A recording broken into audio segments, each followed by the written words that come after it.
Сабақтың тақырыбы болымды және болымсыз етістік.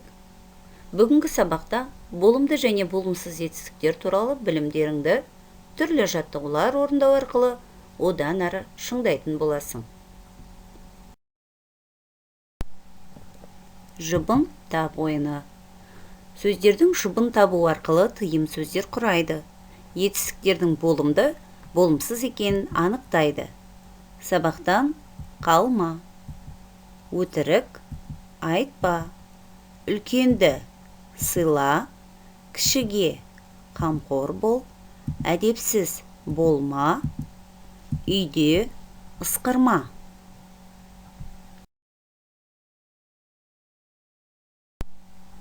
Тексерейік.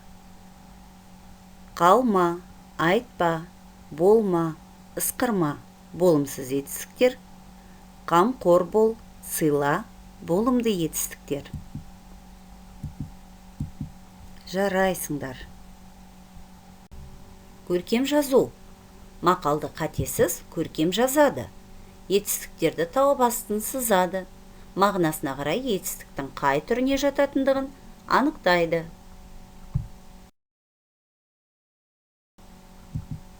Болма, болымсыз етістік. Бол, болымды етістік. Жарайсыңдар. Өзіңді тексер. Мәтін кім туралы? Оның ерлігі туралы не білесің? Мәтіндегі мерген қызды қалай сипаттар едің? Өте жақсы. Үшінші тапсырма. Етістіктерге тиісті жұрнақтарды қосып, оқиды. Олардың қандай етістіктер екенін айтады.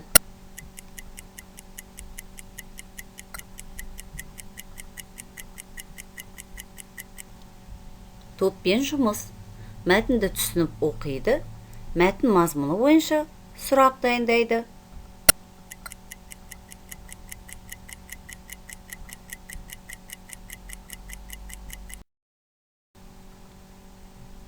Өзіңді тексер.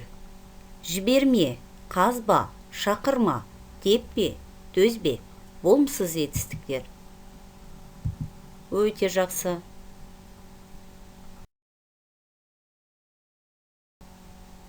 Сабағымызды қорытындылайық. О дыбыстан басталатын толық мағыналы сөздерді табады, етістіктерді белгілейді.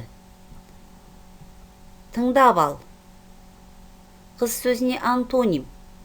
Бидайдың ұлпасы. Соқ сөзінің синонимі. Көкке самға.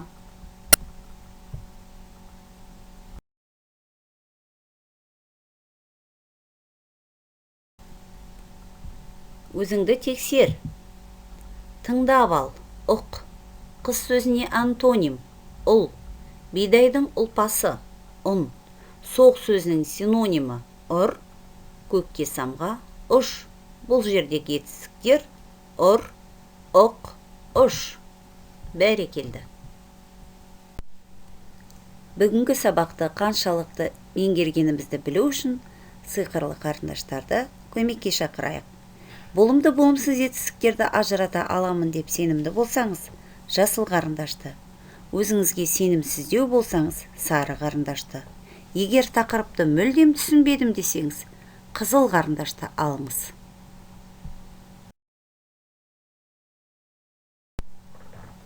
Үйге тапсырма. 41-ші жаттығу. Досыңа арнап, туған күніңе шақыру қағазын жаз.